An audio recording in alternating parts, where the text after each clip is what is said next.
What's up everybody? Welcome back to the channel. In today's video, we're going to talk about drafting. People oftentimes think about drafting as a function to help you go faster. I actually think of drafting as a function to make me more efficient because let's face it, I can ride by myself at 20 miles an hour and put out 125 watts, or I can ride at 20 miles an hour in a draft and put out 95 watts. So that's how I think about it. So in today's video, I'm going to share some of my tips on how to draft efficiently. No, how to draft proficiently. All right, let's go. As cyclists, we must learn to overcome rolling, wind resistance, and gravity. Today, we're going to focus on what it takes to overcome wind resistance. It plays a critical force in every type of riding, whether you're riding along in a single pace line, double pace line, you're doing pack riding. I've even found drafting to be extremely critical in times when I've gone out and done gravel riding. The basic premise of drafting is that of keeping a person, or we'll call a human shield, between you and the wind as much as it is possible and safe to do. It is said that drafting can save anywhere from 30 to 40% of our energy, which is a huge amount. Now, before we start delving into this topic, there are a few things that we have to take into account. We have to take the weather into account, and more specifically the wind direction, and whether or not we're dealing with a headwind, tailwind, or crosswind. Now, beyond simply poking my head out the front door, I actually use a weather riding app where I'm able to plot my route, the time of my ride, and the expected speed based on past performances. This way I'm able to get the most out of my forecast, such as temperatures, wind velocity, most importantly, wind direction on different parts of the route. And with this information, I begin plotting which side of the peloton or group I plan to be on certain parts of the ride, especially if I'm beginning to be in distress and I need to save energy. I cannot tell you the amount of times on a ride I have seen a cyclist needlessly suffering much more than they need to, because on a double pace line they're on the wrong side, meaning they're on the dirty side where the wind is coming from, rather than position themselves to be shielded on the less windy side. Alright, so I'm gonna use Ride 84's ride from this past weekend as kind of like my guinea pig example of how I draft. As the ride begins, at this section, we're headed north, and based on the information from the Ride Weather app, the wind is going to be coming out of the east-northeast, which means that if I want maximum protection from the wind, I need to be doing exactly what I'm doing, which is riding in the left lane, because I have put a cyclist or a whole wall of cyclists between me and the direction of the wind. So I'm getting ready to make a directional transition, and I'm gonna do it cleanly as we came out of this light. And you'll notice that coming off of light, people accelerate at different paces. I'm gonna take advantage of this opportunity to move myself from the left lane into the right lane, because we're getting ready to head northeast for a short while. Then the group is gonna be heading south for a very long time, in which case I wanna make sure that I am on the right lane, which means that I'm shielded again away from the wind. So look for opportunities to make transitions cleanly. And here we are, headed south, and I have repositioned myself to be in the right lane, shielded from the wind. Okay, as we get ready to go through this turn, there's really nothing critical because we're effectively going to be heading west, so I'm going to be having a tailwind.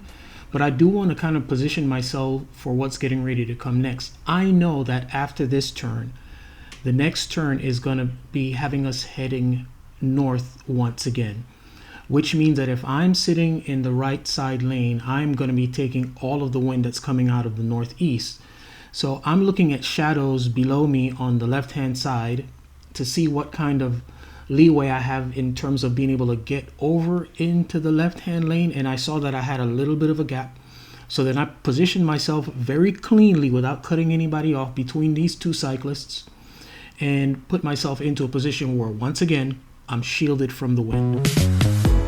Now, one thing I'll mention about this particular group, the Ride 84 group ride, is that they don't run a particularly tight pace line. Even their double pace line is a little loose, I should say. I prefer to ride in a double pace line where it's like tight, everybody's compact and you're closer together. To me, that's a much more efficient way of running a double pace line. It's not my ride, I just show up. And just as a little bit of a contrast, here's an example of a ride that I did. I called a coffee ride a few months ago and a bunch of friends showed up. And I run a very tight double pace line. Brandon and I are on the front. Brandon and I are very close, almost touching shoulders. And because we ride that way, the rest of the group is going to be very close, which maximizes the draft in the double pace line. Now, when it comes to my personal behavior with drafting, the first thing that I determine is safety.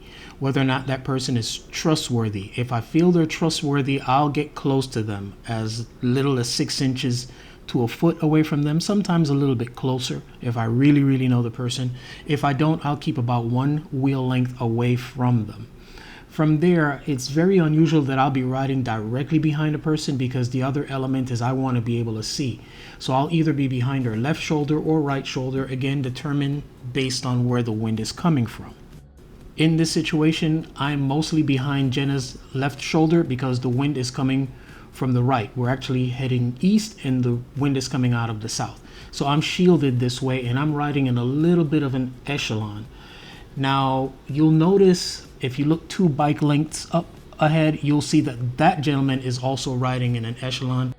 The echelon is a way to still benefit from the draft in a crosswind situation, but care has to be given in a situation where you're riding on open roads that you don't have cyclists spread all across the road, creating a hazard for themselves and for motorists. So in a situation like this, I feel like the only safe play is for me to move over a little bit, like I said, kind of ride behind Jenna's left shoulder to get as much protection as I can from that crosswind. Now, my body and hand position will change depending on how I'm riding. If I'm on the front of a group and I'm dealing with a headwind, I'll get into that arrow position with my hands on the hood and my elbows at a 90-degree position. If I'm in a situation where, again, it's a headwind, but I'm behind somebody, I'm probably going to be in the drops because it gives me more stability, especially if there's a little bit of crosswind, something of that nature. In the peloton, I like to be on the hoods because it's comfortable and secure. But again, if I start getting hit with crosswinds or there's a lot of wind buffeting from some of the other cyclists, I'm definitely going to get into my drops for stability. And the last consideration is riding along in a group with, let's say, a tailwind. It literally doesn't matter where I put my hands. More than likely, I'll have them on the hoods because that's just the most comfortable position for me to be in. 75% of all aerodynamics is found right here. It's in your body. So by far, our body is the biggest culprit. However, for whatever reason, we tend to think of our wheel set and our frame set as the first line of defense for aerodynamic gains. When you're in a draft, pace line, or in a pack, your bike and your wheels are tucked away. This camera angle shows bike level. It's pretty clear that our bike frame and our wheel set is properly tucked away from the majority of the brunt of the wind. The biggest benefit that you're getting from those premium carbon wheels or upgraded wheels is quality of bearings that help to reduce friction to then help you roll faster. So, dress right, head tucked, shoulders dropped, knees in if possible, get low. That's why in a pack you see pros get into the drops. They're shielding themselves from the wind. All right, guys, so those are my tips on how to be efficient or proficient in the draft. Hey, if I've left anything out, or if you've got some tips that you want to share with the community, make sure you jump into the comment section below and let us know. As always, guys, our aim here at the channel is to inform, instruct, inspire. Be blessed.